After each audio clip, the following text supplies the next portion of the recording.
टांग के इलाके जंडोला में पाक फौज ने दहशतगर्दों का हमला नाकाम बना दिया।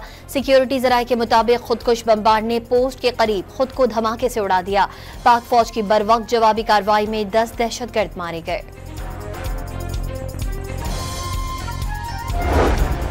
सानिया जाफर एक्सप्रेस के 7 शोहदा की मैयतें कोयटा मुंतकिल कर दी गईं। 2 शहीद रेलवे एहलकारों की नमाज जनाजा अदा कर दी गईं। कांस्टेबल शमरोज जान और SS फेडरल करेज मुमताज अहमद शामिल। और कौमी क़यादत दहशतगर्दी के खिलाफ यकज़बान। कौमी असम्बली में जाफर एक्सप्रेस पर हमले के खिलाफ मजम्मती करारदाद मुतफ़िक़ा तौर पर मंजूर।